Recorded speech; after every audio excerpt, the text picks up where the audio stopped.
Bueno, hermanos, nuevamente nos encontramos para poder estudiar su palabra y en esta ocasión vamos a seguir con el primer capítulo justamente de esta epístola, la epístola a los tesalonicenses, la segunda epístola, y en esta ocasión el tema que vamos a ver está titulado de la siguiente forma: la perspectiva escatológica esperanzadora del sufrimiento.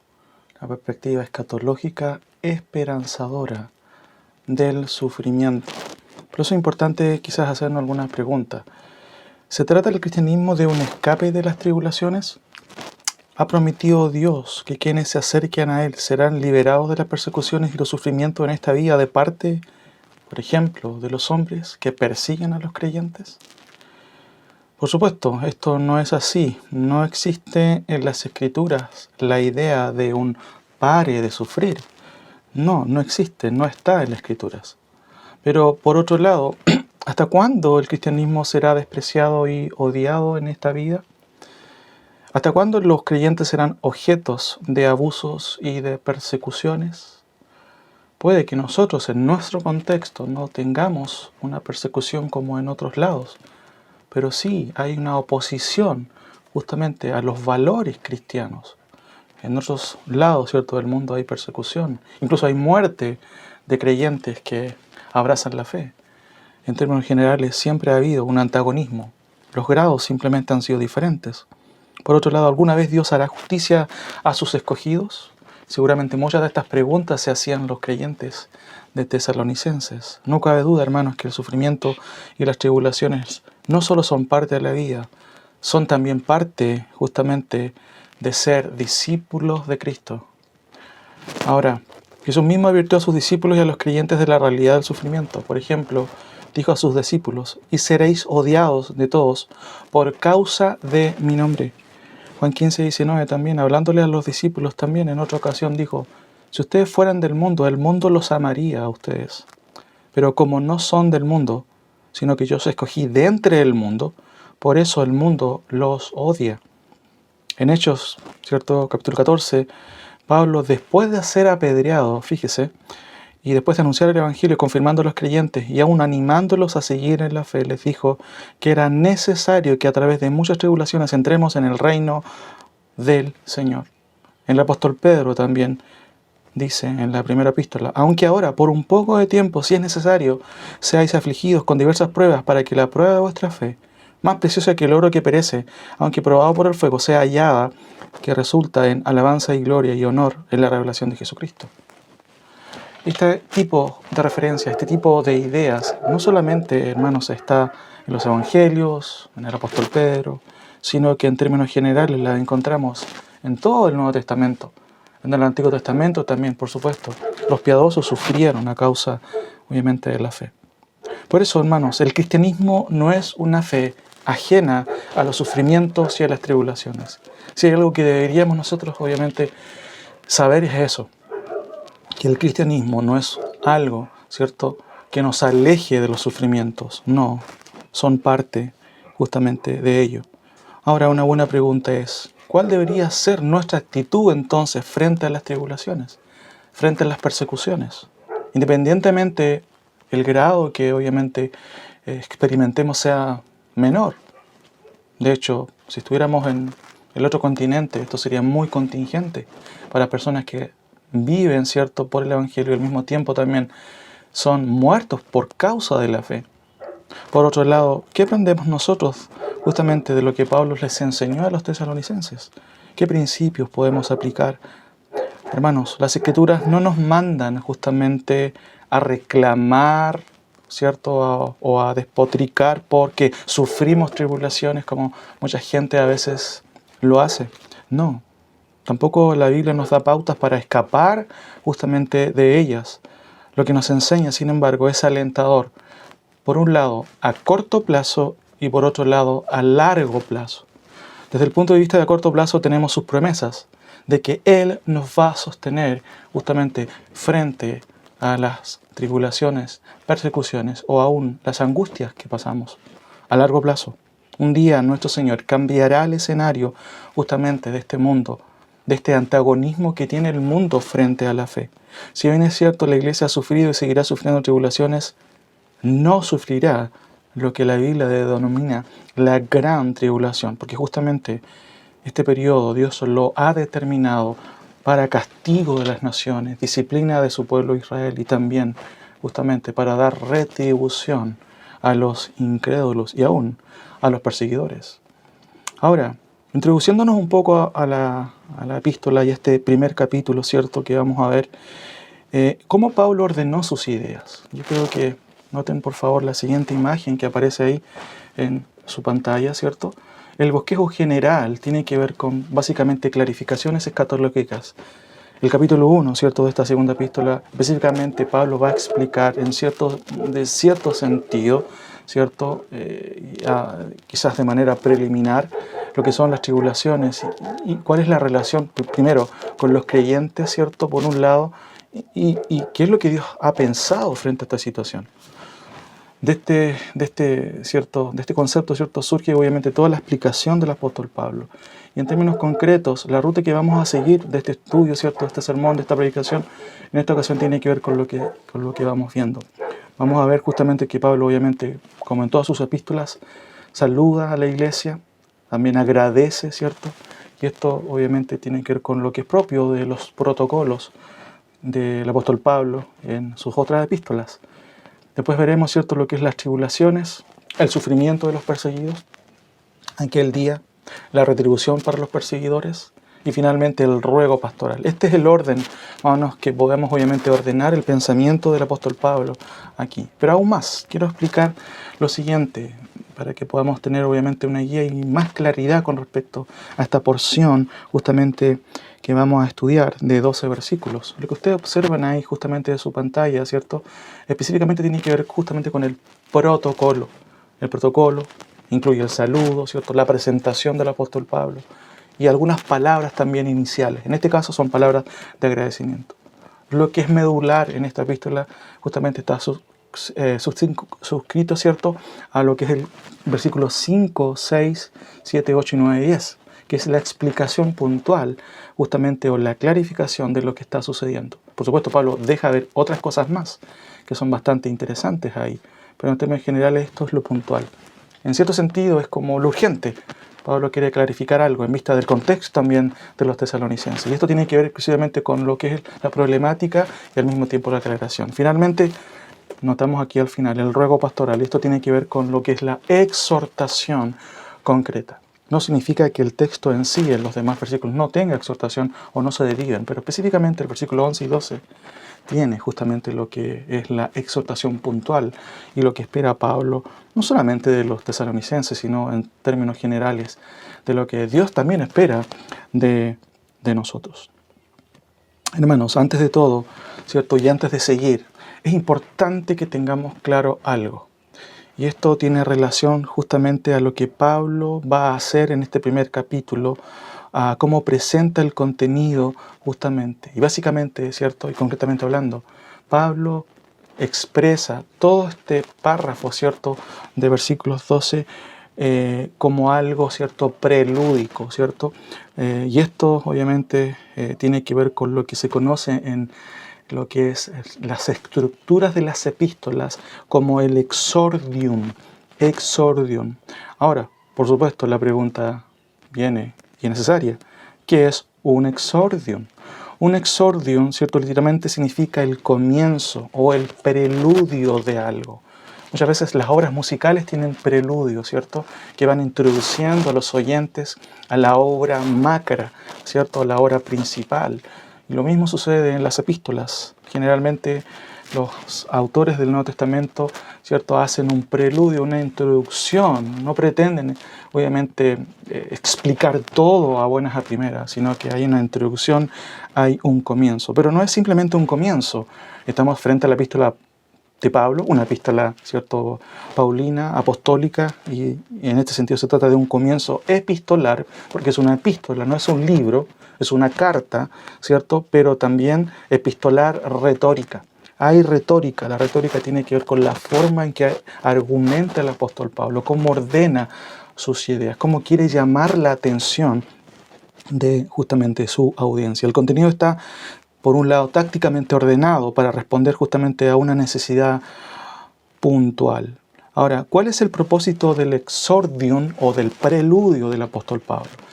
En términos generales, un exordium, hermanos, tiene por objeto captar la atención del auditorio, eso en términos generales, sobre algún tema a tratar por medio de una introducción estratégica. El exordium o preludio, ¿cierto?, reposa mucho también en lo que son las alusiones generales, no tanto en sí, en lo que es técnico o la explicación del desarrollo, ¿cierto?, o las evidencias, ¿cierto?, que tienen que ver ya con el tema central. Básicamente, en este preludio, el orador, ¿cierto?, y en este caso el apóstol Pablo, evoca grandes rasgos el marco temático, ¿cierto?, a tratar de acuerdo a las circunstancias también que lo requieren. Ahora, aterrizando un poquito todo esto a la epístola de Pablo, quien se vale de esta forma retórica epistolar, ¿cierto?, este preludio, él no nos está dando aquí en estos primeros 12 versículos, ¿cierto?, clarificaciones específicas tocante, por ejemplo, a la cronología de los eventos por venir. No quiere decir esto viene primero, esto viene después. De hecho, hay una mención a la segunda venida. No quiere decir que la segunda venida venga primero, no. Porque el objeto justamente de todo lo que está diciendo está bajo este marco estructural, que es el exordium, ¿cierto?, preludio. Él quiere destacar un tema específico aquí relativo justamente al contexto de los hermanos de Tesalónica y tiene que ver con las tribulaciones. Por eso, en este sentido, ¿cierto?, él quiere introducir clarificaciones específicas, en cierto sentido, ¿cierto?, generales, tocante a la cuestión de las tribulaciones, por medio de contrapesarlas con el día en que Dios va a voltear esta situación, ¿cierto? Esto es lo urgente, esto es lo que necesita Pablo tratar de clarificar al tiro en esta segunda epístola. Ya ha clarificado esto en la primera epístola, ¿cierto?, como hemos visto. Por eso, ¿qué es lo que quiere hacer aquí? ¿Cierto? Y por medio de este concepto, ¿cierto?, de esta idea, esta forma de introducción, es tratar de contrapesar el día en que Dios va a voltear esta situación por medio de lo que él llama, en el versículo 10, aquel día, ¿cierto? Frase que hace referencia en otros lados también y nos recuerda lo que es la gran tribulación o el día del Señor cuando Dios pague con justo juicio a quienes en el contexto están persiguiendo y haciendo pasar por tribulaciones a los creyentes. En cierto sentido ese es el cambio. Ustedes están haciendo sufrir a mis hijos, están haciéndolos pasar tribulaciones, yo tengo una tribulación para ustedes. Eso en cierto sentido es el propósito de este exordium, ¿cierto? Tratar de captar la atención, y obviamente ellos estaban teniendo dudas contextualmente hablando, estaban creyendo, de hecho, como vamos a ver en el segundo capítulo de nuestro sermón, que creían que estaban experimentando este terrible día del Señor, y obviamente eso no era así. El profesor Mayway, ¿cierto?, refiriéndose a este pasaje y esta porción, él escribe: Pablo no está escribiendo aquí un tratado profético detallado, cronológico o incluso preciso, sino que quiere dar a los tesalonicenses la esperanza de que al final la justicia de Dios prevalecerá. Ciertamente habrá un día venidero de retribución para sus perseguidores. Ese es el enfoque, esa es la meta de este preludio, ¿cierto?, de esta introducción del apóstol Pablo. Entonces, tenemos aquí lo primero, ¿cierto?, que tiene que ver justamente con lo que es las clarificaciones escatológicas, y vamos a lo primero, a lo que es lo protocolar, ¿cierto? Ahí tenemos el saludo pastoral, ¿cierto? Y por otro lado, el agradecimiento que corresponden a lo primero, la parte protocolar, el saludo. ¿Qué notamos ahí? Leemos: Pablo, Silvano y Timoteo, a la iglesia de los tesalonicenses en Dios Padre y al Señor Jesucristo. Gracia y paz a vosotros de Dios nuestro Padre y del Señor Jesucristo. Tres cosas que obviamente podemos destacar aquí. Primero, lo que es habitual. Pablo se presenta de manera justamente personal, pero al mismo tiempo presenta a su equipo, Pablo, Silvano y Timoteo. Un grupo obviamente escogido, como uno podría decir con pinza, como hemos visto, ¿cierto?, también en la primera epístola. Cada uno de estos hermanos, ¿cierto?, en este caso Silvano y Timoteo, por supuesto, tenían un testimonio adecuado y obviamente consecuente con este llamado. Y por eso Pablo también, evidentemente, fijó su mirada en ellos. Esto es concreto, ¿cierto? Pablo menciona a su equipo, no es solamente él, y de hecho él, de manera quizás paternal también, lo suma a esta carta, sabiendo que básicamente él es el autor intelectual de esta epístola. Segunda cosa, Pablo escribe a la iglesia del Tesalonicense, ¿cierto? este genitivo, ¿cierto? En lo que es la gramática se conoce como genitivo, esta referencia a esta preposición de, ¿cierto? Los tesalonicenses, incluye el sentido geográfico, porque es una iglesia que se encuentra en un lugar, ¿cierto? Ahí en el mar Egeo, ¿cierto? Étnico, también está compuesta de ciertos miembros, la mayoría de ellos eran sin duda una combinación entre gentiles y judíos también, teológico, ¿cierto? Y también, por supuesto, vocacional. No escribe a un club, por ejemplo, deportivo, escribe a quienes son la iglesia ahí en el lugar de Tesalónica, ¿cierto? Por eso es importante entender eso. Basta decir aquí que esta clara presentación de la epístola alude a los creyentes alcanzados justamente por la gracia divina. Tercero, ¿cierto? Aquí notamos otra cosa interesante. Nuevamente surge algo que es típico en Pablo, ¿cierto? Versículo 2. Gracia y paz a vosotros. Gracia y paz a vosotros, cuyo sostén, según el apóstol, se encuentra en Dios, nuestro Padre y el Señor Jesucristo. Gracia entonces señala la causa de todas las riquezas de Dios para con los suyos, desde la salvación, la fe, la vida eterna, la providencia divina y el sustento, por supuesto, también de los creyentes. Y en ese sentido, esto es muy importante. Gracia y paz. Eso es como que Pablo tiene siempre en sus labios. Nosotros, obviamente, también deberíamos tener en nuestros labios estos conceptos. Gracia, que es un concepto que no merecemos, y por otro lado, paz, que refiere a esta reconciliación justamente que hemos tenido con el Señor por medio, obviamente, de nuestro Señor Jesucristo. Ahora, el segundo aspecto, cierto, protocolar, tiene que ver con el agradecimiento pastoral. Pablo está agradecido. El equipo está agradecido, el equipo pastoral. Y básicamente, ¿cierto? Esto lo encontramos aquí en estos versículos, versículos 3 y 5, y claramente es palpable, ¿cierto? Leemos: debemos siempre dar gracias a Dios por vosotros, hermanos, como es digno, ¿cierto? Por cuanto vuestra fe va creciendo y el amor de todos y cada uno de vosotros abunda para con los demás. Sigue diciendo el versículo: por tanto, o tanto que nosotros mismos nos gloriamos de vosotros en las iglesias de Dios, por vuestra paciencia y fe en todas vuestras persecuciones y tribulaciones que soportáis. Hasta aquí, ¿cierto? Notamos nosotros que hay un agradecimiento de parte del apóstol Pablo en estos versículos. 3, ¿cierto? Específicamente el 3 y el 4. El 5 quizás es una compuerta a lo que es la segunda parte, o a la problemática que él quiere explicar en cierto sentido. Tres cosas también notamos aquí. Lo primero que salta a la vista es el agradecimiento pastoral del equipo. Ahora, la idea de debemos, ¿cierto?, dar gracias a Dios siempre no solo es en el texto original enfática.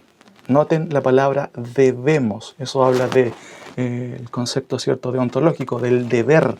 Pablo sabe y se siente deudor. Por eso él escribe: debemos siempre dar gracias a Dios. Es algo enfático, pero también es una cláusula pedagógica, porque, hermanos, no debemos nosotros dar gracias a Dios siempre. ¿Cómo son nuestras oraciones? ¿Cómo empezamos nuestras oraciones? ¿Cierto? O cómo a veces hablamos con los hermanos. Siempre deberíamos tener en nuestros labios también esta idea, esta gratitud, ¿cierto? Por eso que Pablo en cierto sentido también enseña a los tesalonicenses, cuando siempre está repitiendo estos conceptos, gracia y paz, y también este agradecimiento que está constantemente en sus labios. Esto habla obviamente de creyentes agradecidos, y esto debe ser obviamente la normalidad. Segunda cosa, por supuesto, Pablo quiere que los creyentes de Tesalónica aprendan a ser agradecidos en base a la deuda, obviamente, de la gracia, y esto a pesar de las tribulaciones, sin duda. De manera directa, Pablo agradece a Dios por los hermanos de Tesalónica por motivos específicos. Noten que en esta sección o en estos versículos hay tres cuestiones que se notan, ¿cierto? Y que son la causa del agradecimiento del apóstol Pablo. Primero, porque están creciendo en la fe. ¡Wow! Sin duda, hermanos, que eso es un motivo de agradecimiento y es lo que se espera de creyentes, que vayan creciendo en la fe. Y de hecho, Pablo, qué bueno que lo menciona, porque esto es una pauta, obviamente, para nosotros en el día de hoy, ¿cierto? Porque están creciendo en la fe, lo cual, por supuesto, hace referencia a las convicciones derivadas del Evangelio y la confianza ilimitada en el mensaje cristiano que incluye la persuasión del intelecto, ¿cierto?, la voluntad y el corazón, lo cual Pablo subraya con un continuo, ¿cierto?, en ellos.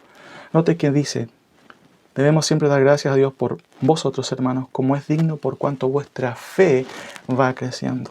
La palabra fe, en el sentido original, no solamente apunta a esa convicción que se tiene acerca justamente de Cristo, también está relacionado con la fidelidad. Tener fe también nos lleva y debería llevarnos, ¿cierto?, a este concepto de fidelidad. Por eso también está incluido en cierto sentido. Pablo está agradecido porque hay un crecimiento en la fe, pero también hay fidelidad de parte de los creyentes. Segunda razón del agradecimiento, porque el amor entre los tesalonicenses es abundante entre ellos y hacia otros. ¿Se dan cuenta? Y el amor de todos y cada uno de vosotros abunda para con los demás. Qué interesante. Tales características, añade Pablo, son el motivo del por qué ellos de hecho se jactaban de los tesalonicenses en las iglesias de Dios. Esto subraya el hecho de que los tesalonicenses eran también, por supuesto, un ejemplo, como hemos visto en la primera epístola ahí de Tesalonicenses, capítulo 1, versículo 7, por ejemplo. Tercera cosa o tercera razón. Pablo añade la paciencia de los tesalonicenses, la cual les llevó a soportar todas las persecuciones y las tribulaciones. Y aquí Pablo va a empezar a entrar justamente en el tema esencial. Noten el versículo ahí. Tanto que nosotros mismos nos gloriamos de vosotros en las iglesias de Dios por vuestra paciencia y fe en todas vuestras persecuciones y tribulaciones que soportáis. Hermanos queridos, esto nos lleva obviamente a lo siguiente. La cuestión de obviamente de las tribulaciones. Son tres conceptos por los cuales Pablo obviamente está agradecido, como ustedes pueden ver ahí en la pantalla. Pero al mismo tiempo, ¿cierto? Esto también obviamente nos deriva justamente a una cuestión que Pablo quiere dejar zanjado aquí. El versículo 5 puede ser bastante, ¿cierto?, peculiar. Noten por favor lo que dice ahí. Esto es justamente demostración del justo juicio de Dios, para que seáis tenidos por dignos del reino de Dios, por el cual asimismo padecéis. No sé si usted está leyendo con atención la palabra del Señor. Miren, esto es demostración del justo juicio de Dios. A ver, ¿cómo es la cosa? Que los creyentes sufran y pasen por persecución es una demostración del justo juicio de Dios. ¿Qué es lo que está queriendo decir el apóstol Pablo? Esto obviamente puede ser bastante contraproducente. ¿En qué sentido, hermanos, esto es, cierto, una demostración del juicio de Dios? No es fácil, ¿cierto? Este versículo, sin duda, y obviamente requiere ser explicado, porque está relacionado obviamente con lo que acaba de decir. Pablo se gloría, el equipo pastoral se gloría, están contentos porque, por supuesto, hay amor, hay fe, pero también hay paciencia, ¿cierto? Tanto que nosotros mismos nos gloriamos de vosotros en las iglesias de Dios por vuestra paciencia y fe en todas vuestras persecuciones y tribulaciones que soportáis. Esto, el antecedente son las persecuciones y las tribulaciones, ¿cierto?, que soportan, es demostración del justo juicio de Dios. Vamos aclarando entonces algunas cosas. En primer lugar, los creyentes sufren, hermanos, por malas decisiones. No necesariamente esto tiene que ver con la demostración del justo juicio de Dios. Y esto tiene que ver con consecuencias justamente de haber tomado malas decisiones. Segunda cosa, los creyentes sufren por pecados concretos, en algunos casos rebeldía. Y esto obviamente simplemente también tiene que ver con las consecuencias de ignorar el consejo, por ejemplo, el consejo de Dios, el consejo de los hermanos. Los creyentes también, por supuesto, sufren por la corrupción del hombre, en este caso del hombre incrédulo. Y esta era, en cierto sentido, y específicamente la situación que estaban viviendo ellos. Estaban siendo perseguidos en este contexto, ¿cierto?, por personas. Dice claramente ahí el versículo 5, esto es demostración del justo juicio de Dios, para que seáis tenidos por dignos del reino de Dios, por el cual asimismo padecéis, porque es justo delante de Dios pagar con tribulación a los que os atribulan.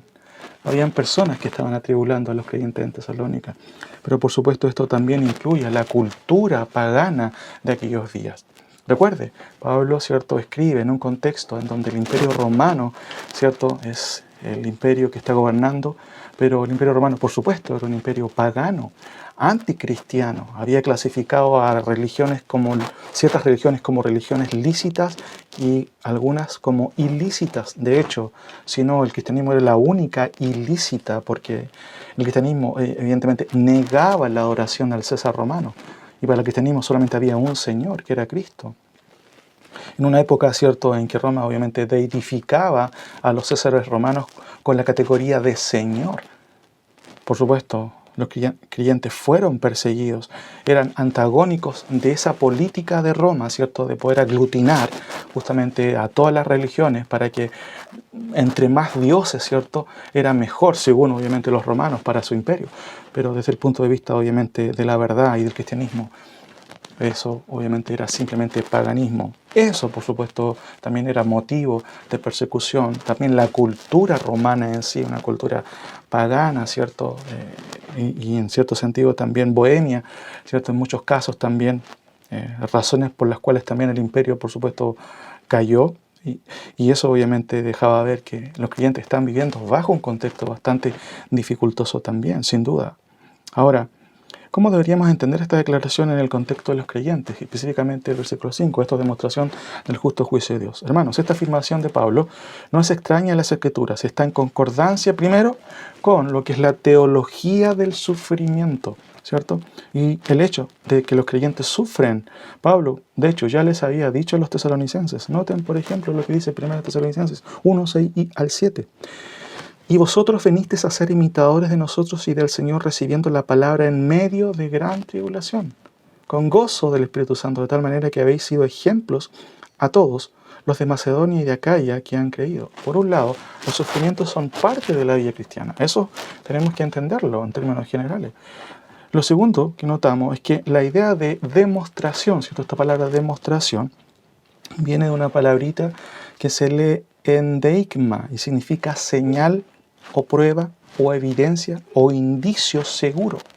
O sea, dicho en otras palabras, Pablo está diciendo, esto es evidencia del justo juicio de Dios.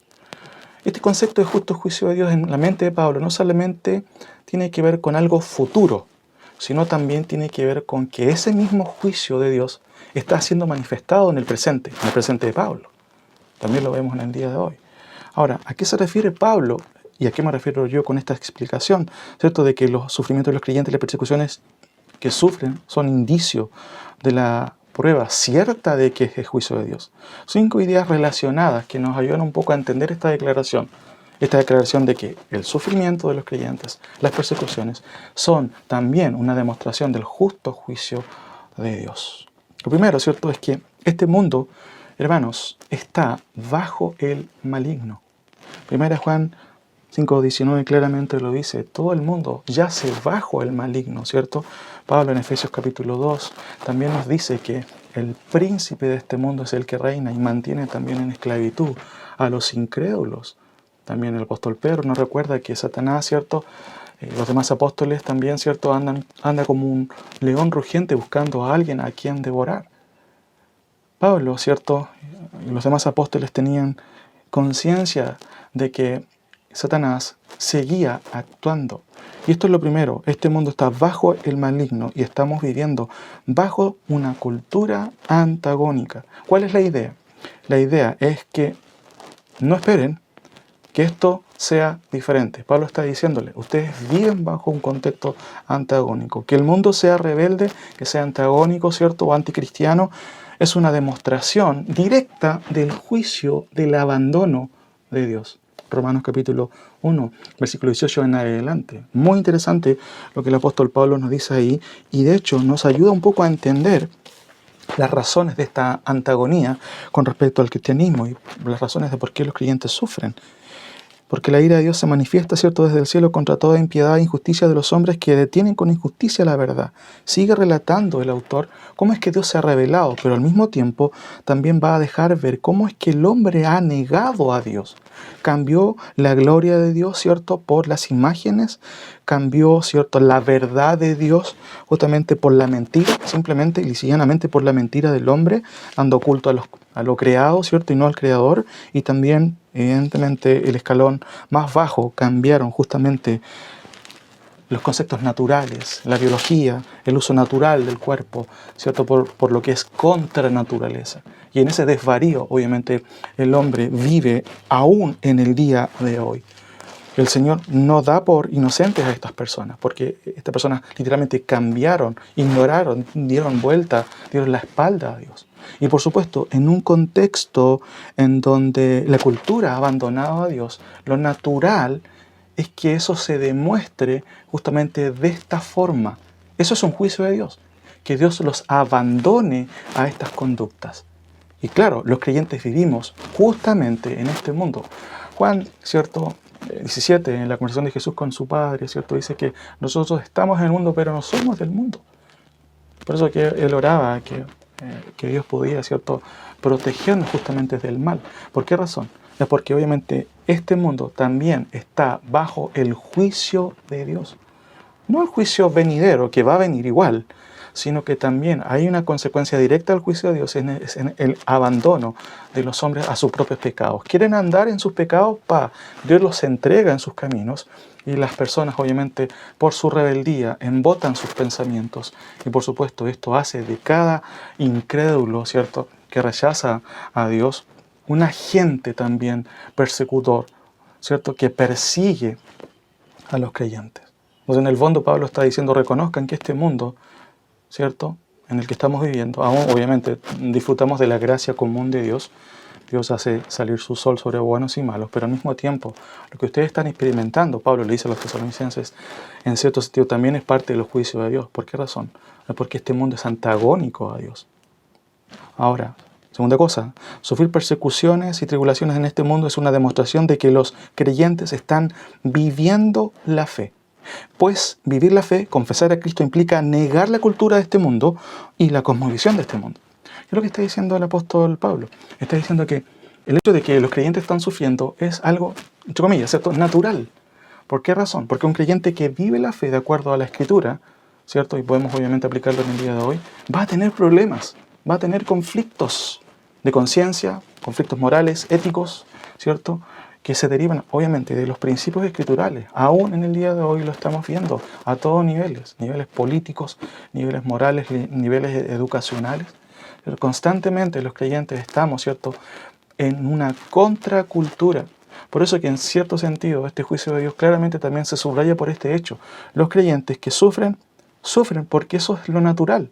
El que va a vivir la fe de verdad va a tener problemas en su trabajo, en los estudios, en la universidad, en cualquier lado. Si vives la fe de verdad, como la Biblia lo establece, vas a tener problemas. Y en cierto sentido, los creyentes tesalónicos, por supuesto, son uno de los ejemplos de las iglesias ideales en el Nuevo Testamento, porque era una iglesia que, obviamente, a pesar de que obviamente debía mejorar y seguir mejorando, es un ejemplo de iglesia. Pero aún así, este ejemplo obviamente les llevaba justamente a recibir lo que era consecuente. Si alguien vivía la fe, recibía obviamente el odio del mundo. ¿Por qué? Porque ser creyente era negar la cultura, negar la cosmovisión, negar el relativismo, ¿cierto?, que viene desde muy, ¿cierto?, de forma muy antigua, ¿cierto? No es algo nuevo eso. Tercera cosa, que dice Pablo que el sufrimiento actual de los creyentes también es señal del justo juicio de Dios, lo cual subraya el hecho de que, por supuesto, en este mundo no hay juicios justos, pero un día la balanza se va a ajustar. Noten, esto es demostración del justo juicio de Dios. Que hayan personas que persigan al cristianismo también es evidencia, no solamente que justamente evidencia directa para nosotros, evidencia también para ellos mismos, los perseguidores, de que están embotados. Y eso es un juicio de Dios. Ahora, cuarto, Pablo añade el propósito. Noten, segunda parte, para que seáis tenidos por dignos del reino de Dios. Qué importante esta frase. Pablo añade el propósito también aquí. No los deja obviamente solamente en el aire. Esto es demostración del justo juicio de Dios.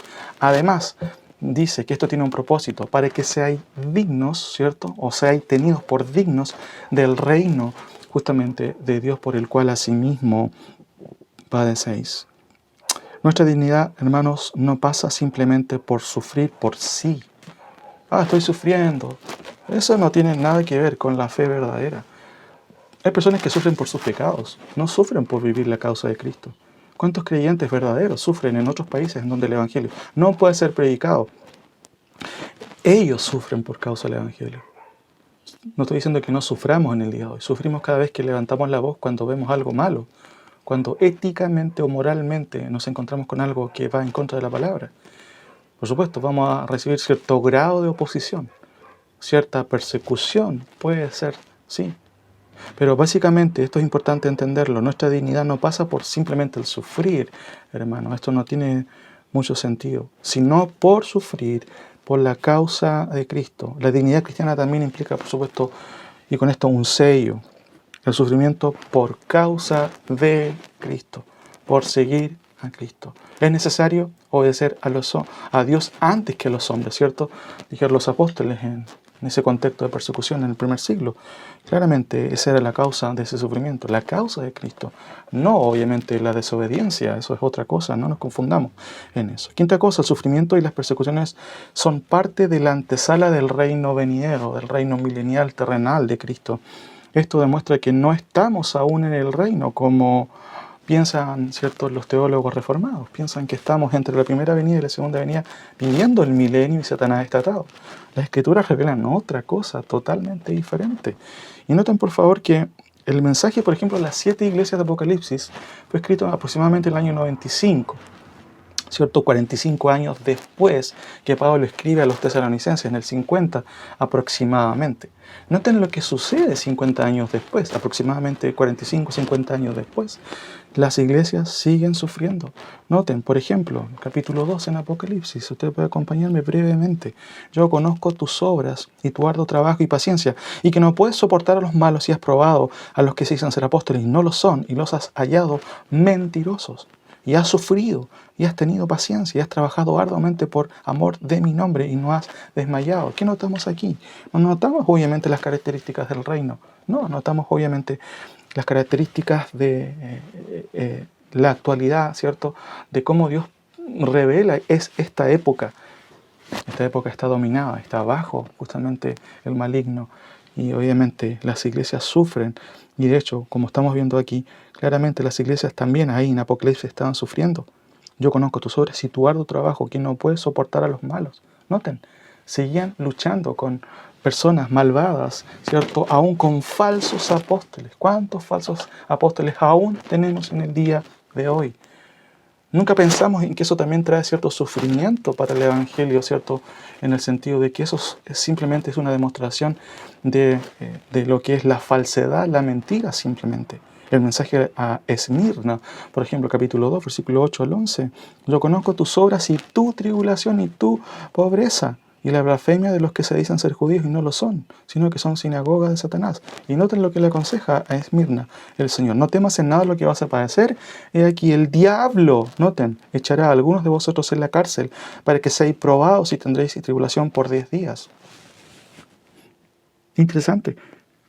Las iglesias siguen sufriendo tribulación por 10 días. Algunos obviamente sacan la cuenta y piensan que pueden ser quizás los juicios de los emperadores. Recordamos que en los primeros 3 siglos de la iglesia cristiana hubo persecución. En algunos casos, ¿cierto?, menguaba, pero en otros casos era bastante grande la persecución hasta que finalmente, obviamente, Constantino, obviamente, llega a lo que es el poder y hace de la fe cristiana, entre comillas, ¿cierto?, el cristianismo, la fe oficial. Los primeros 3 siglos fueron terribles para la iglesia cristiana. Mucho sufrimiento en ese sentido. Pérgamo también sufrió, ¿cierto? Yo conozco tus obras, dice el capítulo 2, versículo 12, y donde moras, donde está el trono de Satanás, ¿se dan cuenta? Pero retienes mi nombre y no has negado mi fe, ni aun en los días en que Antipas, mi testigo fiel, fue muerto entre vosotros. ¿Se dan cuenta? Hay un mártir ahí de los primeros, ¿cierto? Antipas. Felipe también es uno de ellos, ¿cierto? Contexto de Hechos, Antipas también. El sufrimiento de Tiatira, yo conozco tus obras, amor y fe y servicio y tu paciencia, pero tengo unas pocas cosas contra ti, que toleras a esa mujer que se llama Jezabel, ¿cierto?, que engaña y hace fornicar también a muchas personas en ese contexto.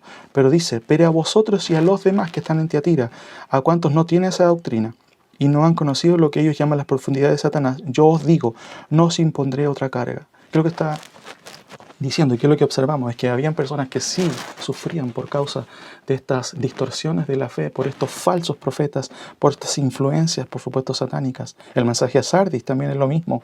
Escribe al ángel de la iglesia en Sardis, el que tiene los 7 espíritus de Dios. Dice, yo conozco tus obras, que tienes nombre de que vives y estás muerto. Obviamente es una declaración muy potente, muy fuerte y lapidaria. Sin embargo, el versículo 4 dice, pero tienes unas pocas personas en Sardis que no han manchado sus vestiduras y andarán conmigo en vestiduras blancas. ¿Notan? Nuevamente la iglesia pasaba por momentos difíciles, por falsos hermanos, y por supuesto esto era motivo también de sufrimiento y en cierto sentido de angustia también.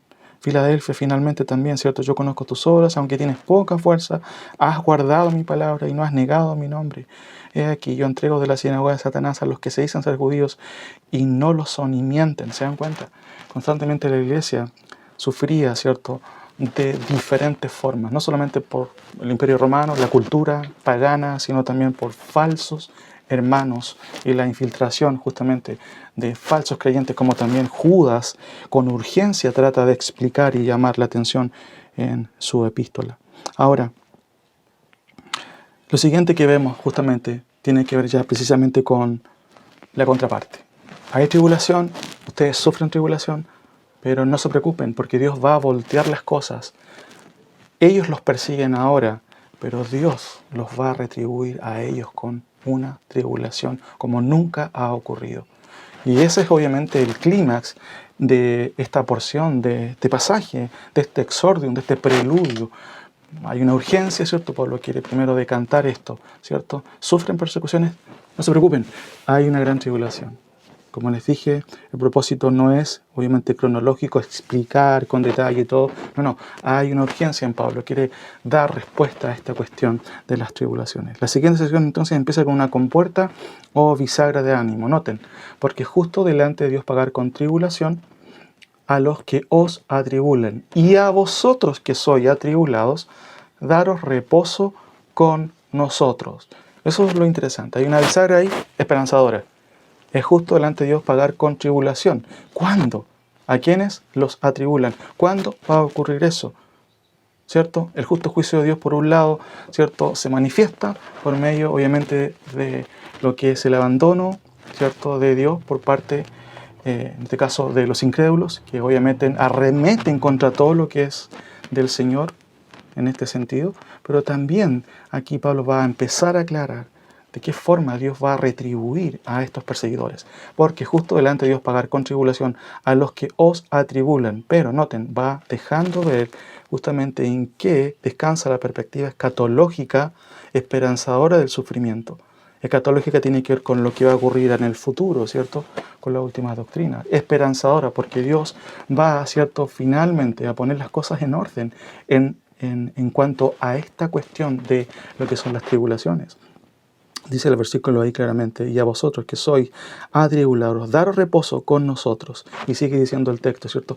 ¿Cuándo? Ahí está, ¿cierto?, la instancia temporal. Cuando se manifieste el Señor Jesús desde el cielo con los ángeles de su poder en llama de fuego para dar retribución a los que no conocieron a Dios ni obedecen al Evangelio de nuestro Señor Jesucristo, los cuales sufrirán pena de eterna perdición, excluidos de la presencia del Señor y de la gloria de su poder, cuando venga en aquel día, para ser glorificado en sus santos y ser admirado en todos los que creyeron, por cuanto nuestro testimonio ha sido creído entre vosotros.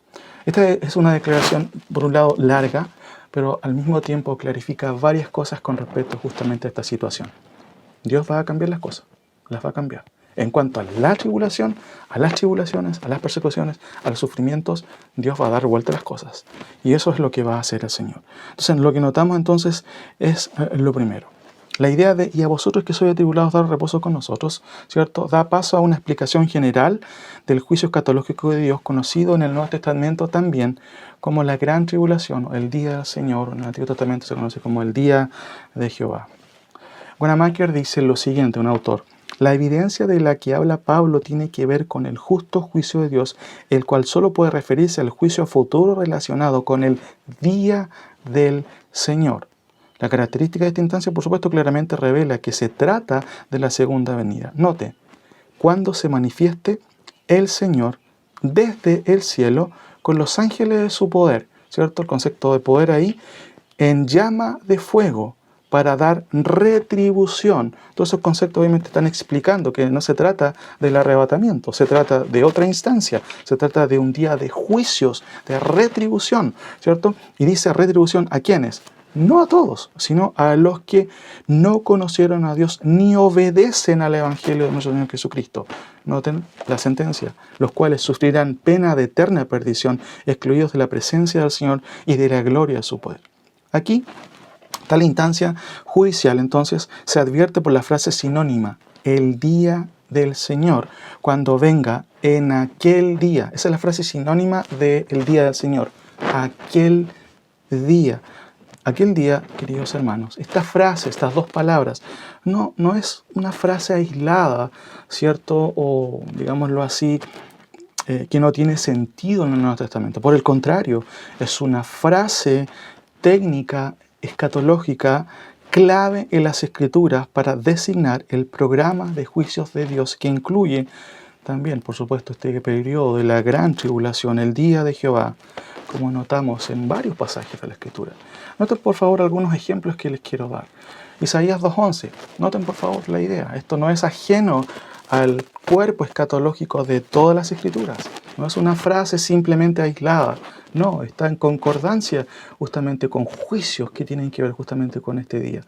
Isaías 2:11. La altivez de los ojos de los hombres será abatida y la soberbia de los hombres será humillada y Jehová solo será exaltado. Noten, en aquel día.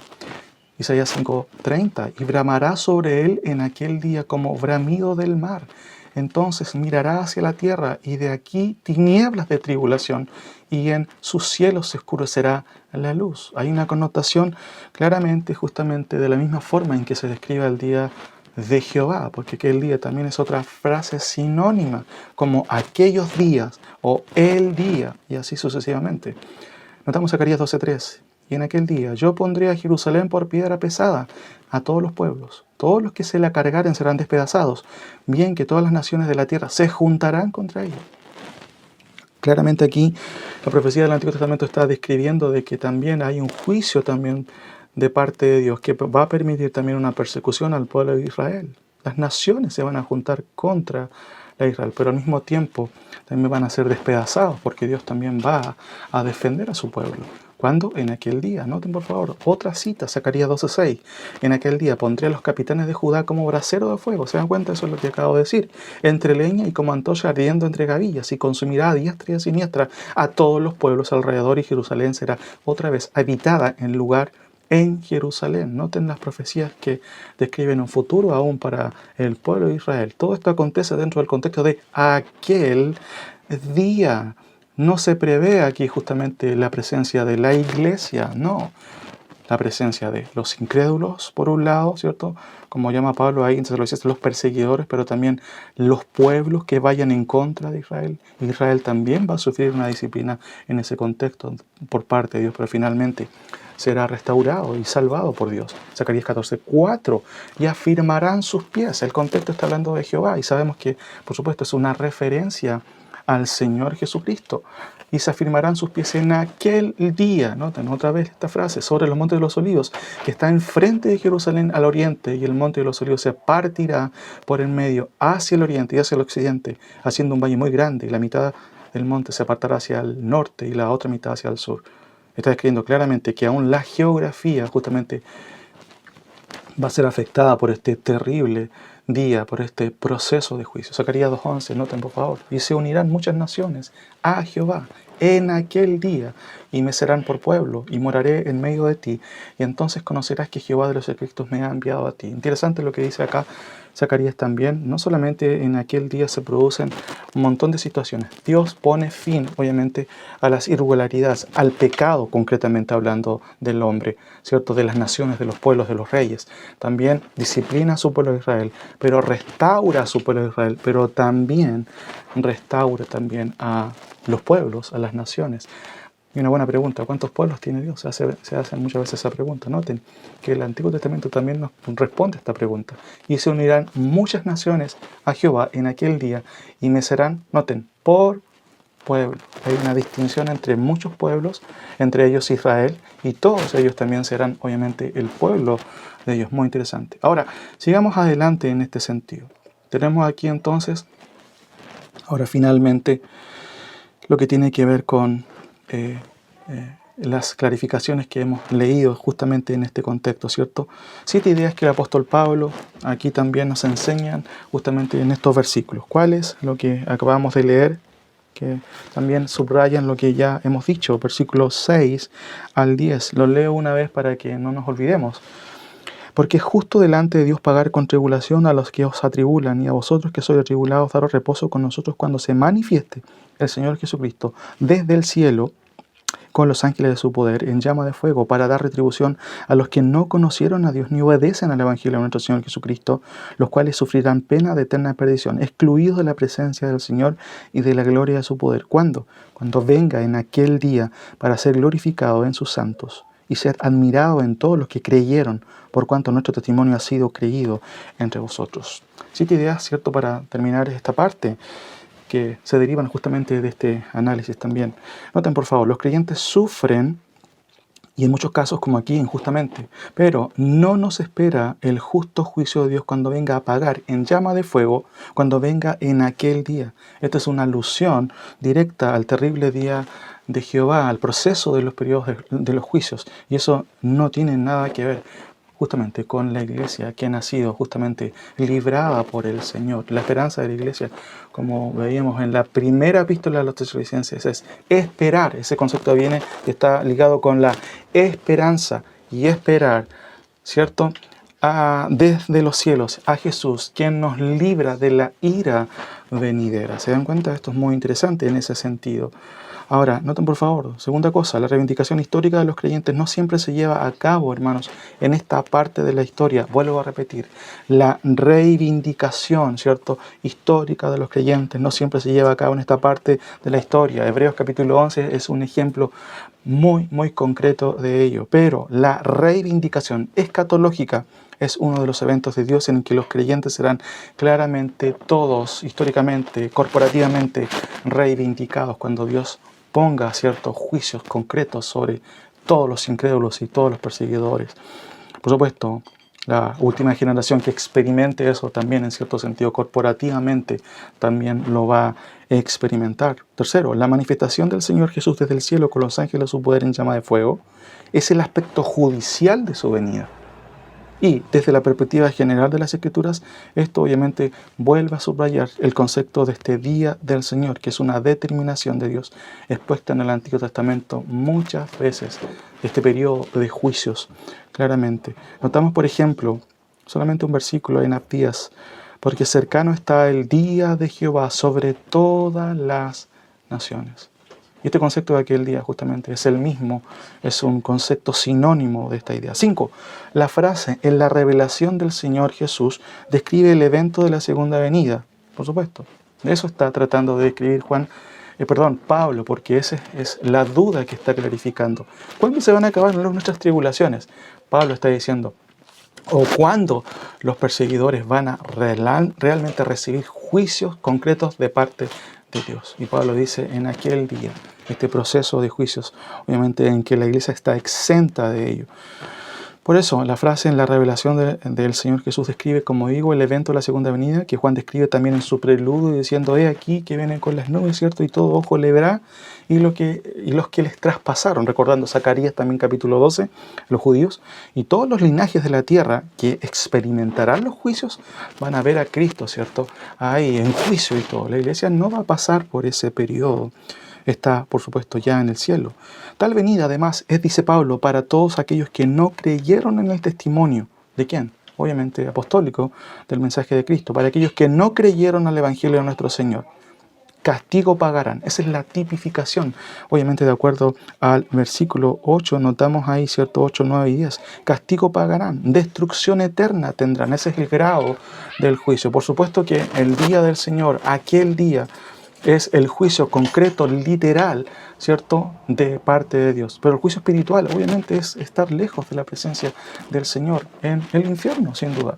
Los juicios se van cumpliendo claramente ahí. Los antecedentes que el apóstol Pablo menciona en Tesalonicenses, ya sea en primera o en segunda, no tienen que ver con el juicio eterno, tienen que ver con justamente el día del Señor, aquel día, ¿cierto?, el día de Jehová. Ahora, Hermanos queridos, en el día de hoy, la única manera de escapar justamente del juicio de Dios es creer en el Señor Jesucristo. Si usted aún no cree en el Señor Jesucristo, la Biblia dice que aún está bajo condenación. Por eso es importante que nosotros recordemos que, evidentemente, si oyéramos hoy su voz, como dice el autor de Hebreos, no endurezcáis vuestros corazones. Ese es el mensaje de la Escritura. Si hoy oímos la palabra del Señor, no nos encerremos en nosotros mismos, no ignoremos este mensaje de salvación tan grande.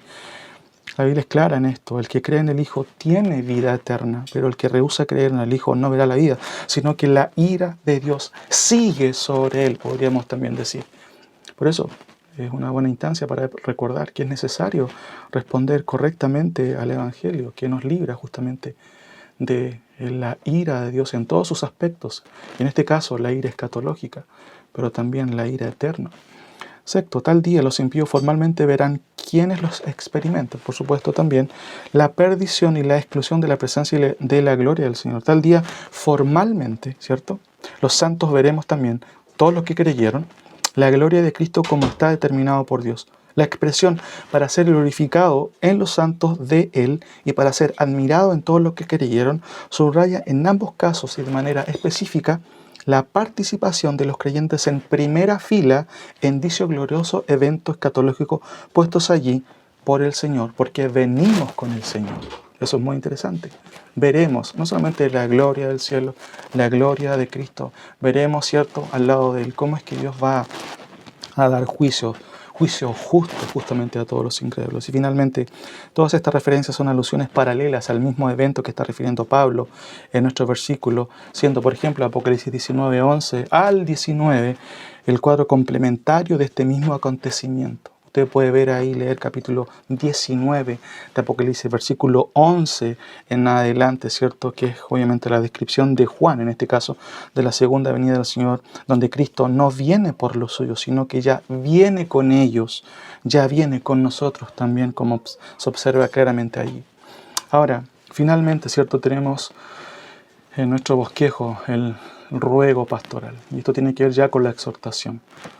En vista de todo lo que Pablo ha aclarado, ¿cierto? En vista de que, por supuesto, si bien es cierto los creyentes sufren tribulación, pero los incrédulos van a sufrir una gran tribulación, obviamente debe llevar a los creyentes a descansar en el Señor, en ese sentido. Dios no va a pasar por alto, ¿cierto?, al que es culpable por inocente. Ahora, el ruego pastoral obviamente se refiere en estos versículos. Ustedes están leyendo ahí en la pantalla también que obviamente dice lo siguiente. Por lo cual, ¿cierto?, en vista de todo lo que hemos visto, asimismo oramos siempre por vosotros para que nuestro Dios os tenga por digno de su llamamiento y cumpla todo propósito de bondad y toda obra de fe con su poder, para que en el nombre de nuestro Señor Jesucristo sea glorificado en vosotros y vosotros en Él, por la gracia de nuestro Dios y del Señor Jesucristo. Finalmente, para cerrar este preámbulo general, ¿cierto?, Pablo aterriza los eventos del cielo a las responsabilidades terrenales del aquí y del ahora. Y eso también es aplicable para nosotros, ¿cierto? ¿Por medio de qué? Del ruego desde el corazón pastoral. Algunas cuestiones que evidentemente observamos ahí en el contexto, ahí ustedes están mirando en su pantalla, 5 cuestiones que se derivan específicamente de estos versículos antes de mencionar las conclusiones también de este tema. Pablo revela que él y el equipo pastoral oran por ellos, ¿cierto? Esto es muy interesante y eso es alentador, por supuesto, para los tesalonicenses, pero es una oración que tiene propósito específico. Lo segundo que estamos leyendo ahí es que el propósito de la oración es específico. ¿Cuál es? Que Dios los tenga por dignos de su llamamiento. El concepto de llamamiento no solamente tiene que ver con que Dios nos llama, ¿cierto?, desde la contingencia, digámoslo así, que nos da y nos dota de un corazón para poder escuchar el Evangelio, nos dota de oído espiritual para que la palabra de Dios tenga sentido. En otras palabras, nos da un corazón nuevo, regenera nuestros corazones.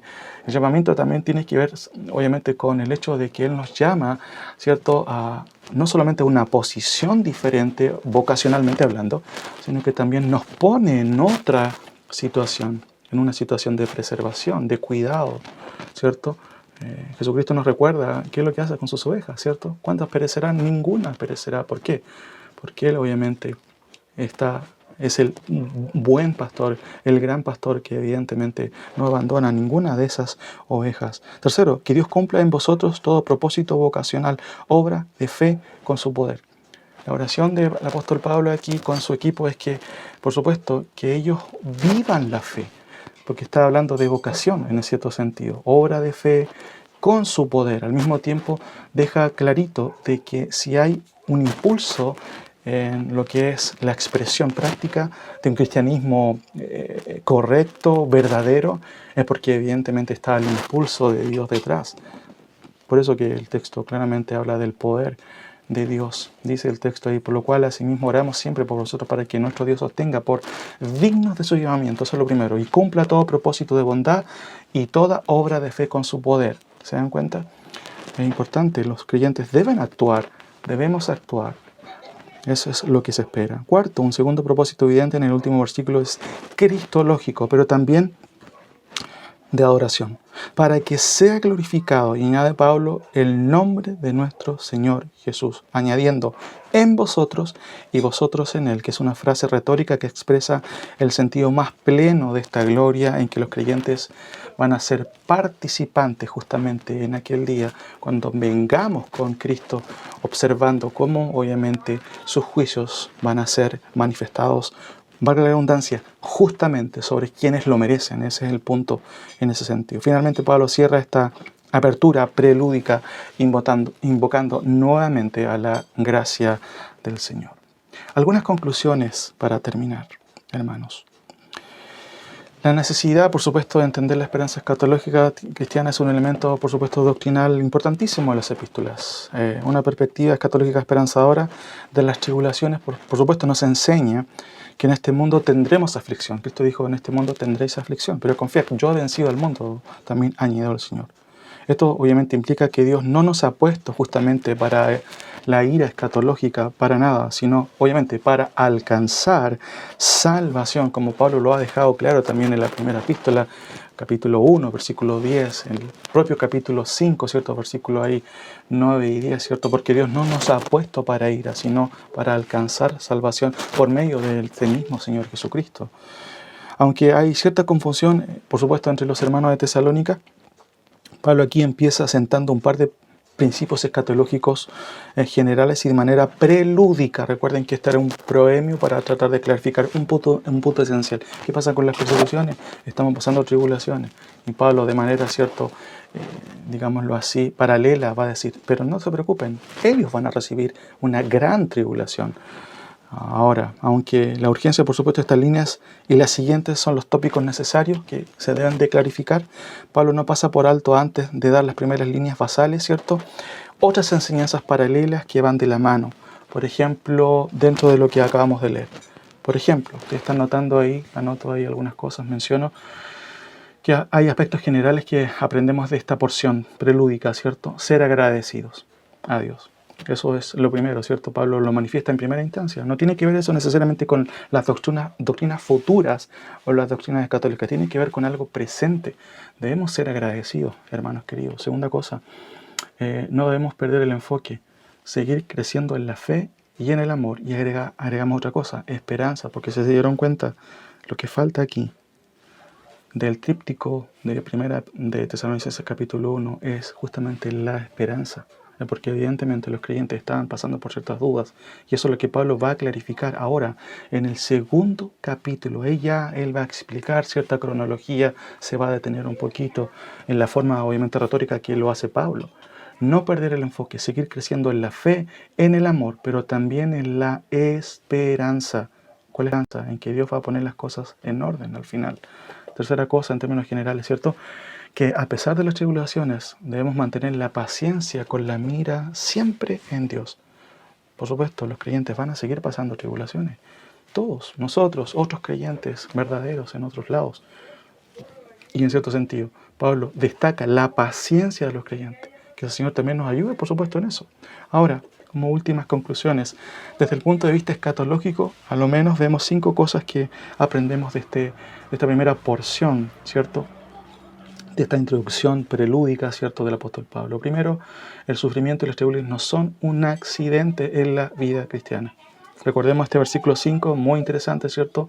El sufrimiento y las persecuciones en el cristianismo son parte del cristianismo, porque la vivencia del cristianismo es contracultura, de facto, en el acto, cuando alguien quiere seguir a Cristo, va a tener dificultades, va a tener problemas. Segunda cosa, Dios es el encargado de la retribución. Muchas veces querríamos nosotros tomar las armas, ¿cierto? Querríamos tomar la venganza por nuestras manos, pero no, cuidado con eso. Dios es el encargado de la retribución. Nuestro papel es esperar en Dios, es orar y descansar en el Señor. Tercera cosa, los creyentes serán finalmente reivindicados con Cristo. Eso no tenemos que olvidarlo. Muchas personas, lamentablemente, creyentes, han sufrido muertes injustas. En el primer siglo, como mencionamos, muchos creyentes fueron cortados en dos, arrojados, ¿cierto?, a los leones, quemados incluso. Quizás nosotros no experimentamos y no vamos a experimentar esa clase de persecución, aunque sí quizás sufrimos otro tipo de persecución, en vista también cómo va el mundo en este día. Sin embargo, esto nos debe alentar incluso a nosotros. Los creyentes serán finalmente reivindicados, ¿cierto?, con Cristo y por Cristo. Cuarto, debemos ser dignos de nuestro llamado. Pablo eso es lo que trata de expresar, por lo cual asimismo oramos siempre por vosotros para que nuestro Dios os tenga por dignos ¿de qué cosa? De ese llamamiento que el Dios nos ha dado. Vivir como Cristo espera que vivamos, ¿cierto? Vivir el cristianismo de acuerdo a la rigurosidad justamente que implica la fe cristiana. No es algo superficial, es una decisión de vida total, es una cosmovisión radicalmente diferente a este mundo. Y finalmente, la perspectiva escritural escatológica nos da una esperanza real sobre el tratamiento divino radical sobre el mal. Dios va a terminar con el mal un día. Sin duda que hay ciertas fases en ese proceso. El día del Señor es una fase preliminar, ¿cierto? Y después notamos que posteriormente, justamente al milenio, vemos el juicio del gran trono blanco, donde definitivamente esta Trinidad diabólica es finalmente expulsada, echada en el infierno, ¿cierto? En el lago de fuego. Y esto nos debe ayudar a nosotros. Dios está en control. La Biblia señala que el príncipe de este mundo es Satanás, que todo el mundo está bajo el maligno, pero dentro de la planificación de Dios, eso es parte del plan de Dios. Sobre ellos está Dios. Así que nada puede escapar, obviamente, de la mano de Dios. Es parte del plan de Dios. Por eso, vuelvo a repetir, la perspectiva escritural escatológica futura nos da una esperanza real sobre el tratamiento divino radical sobre el mal. Dios va a poner las cosas en orden y los incrédulos, finalmente, los malos, los impíos, los perseguidores de la iglesia, los perseguidores de Cristo, van a recibir su tratamiento retributivo al final. Dejemos, obviamente, que Dios sea el encargado, porque Él lo va a hacer de manera justa. Eso es lo que enfatiza también el apóstol Pablo en esta epístola. Que el Señor nos ayude, obviamente, a recordar también estas enseñanzas.